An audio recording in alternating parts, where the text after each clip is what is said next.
சட்டமன்ற கூட்டத்தொடரில் பங்கேற்க இரண்டாவது நாளாக கருப்பு சட்டை அணிந்து அதிமுகவினர் வருகை தந்திருக்கின்றனர். அண்மை செய்தியாக நாம் பார்த்துக் கொண்டிருக்கிறோம்.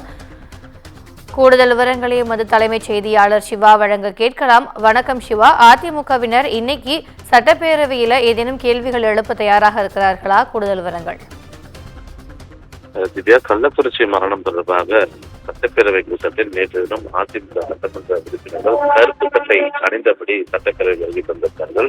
அதன் தொடர்ச்சியாக நேற்று தினம் சட்டப்பேரவையில் வினாக்கள் விடைகள் நேரம் நடத்தாமல் அவையை முழு நேரம் ஒத்திவைத்து இந்த கள்ளக்குறிச்சி மரணம் தொடர்பாக விவாதிக்க வேண்டும் என்று வலியுறுத்தினாலும் சபாநாயகர் அதனை ஏற்றுக்கொள்ளாமல் தொடர்ந்து வினாக்கள் விடைகள் நேரம் முடிந்ததுதான் இதனை எடுத்துக்கொள்வோம் என்ற தொடர்பான கருத்துக்களை தெரிவித்திருந்தார். தொடர்ந்து சபாநாயகர் இயற்கையை முற்றுகைத்த அதிமுக உறுப்பினர்கள் போராட்டம் நடத்தினுடைய எதிரொலியாக சட்டப்பேரவையில் அவர்கள் வெளியேற்றப்பட்டார்கள்.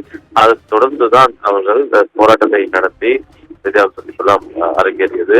அதை தொடர்ந்து தமிழக சட்டப்பேரவையில் இந்த கள்ளக்குறிச்சி விவகாரம் தொடர்பாக கவன ஈர்ப்பு தீர்மானம் கொண்டு வரப்பட்டு அதில் அதிமுக தவிர மற்ற கட்சிகள் எல்லாம் பேசி அது தொடர்பாக முதலமைச்சர் மு.க.ஸ்டாலினும் விளக்கம் அளித்திருந்தார்.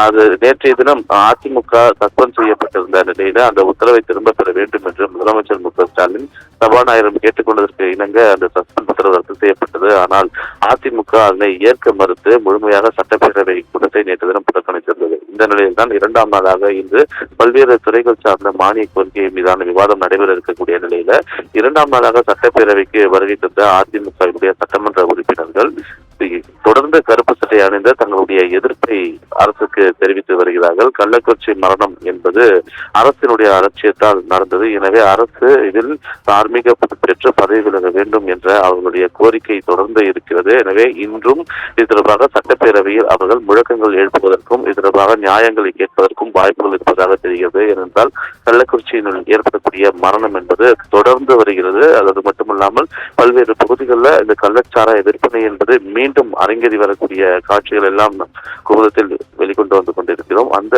அடிப்படையில தொடர்ந்து இந்த கள்ளச்சாராய மரணம், இந்த கள்ளச்சாராய விற்பனை போன்ற பல்வேறு விஷயங்கள் தொடர்பாக தமிழ்நாடு சட்டப்பேரவையில் எதிர்க்கட்சி உறுப்பினர்கள் எதிர்க்கட்சி தலைவர் எடப்பாடி கே பழனிசாமி தலைமையில் இது தொடர்பான கேள்வியை எழுப்ப இருக்கிறார்கள். அரசு இதற்கு சபாநாயகர் ஒத்துழைப்பு வழங்கவில்லை என்றால் மீண்டும் அவையிலேயே போராட்டம் நடத்துவதற்கான திட்டங்களையும் அதிமுக வகுத்திருப்பது குறிப்பிடத்தக்கது. திவ்யா, விரிவான தகவல்களுக்கு நன்றி சிவா.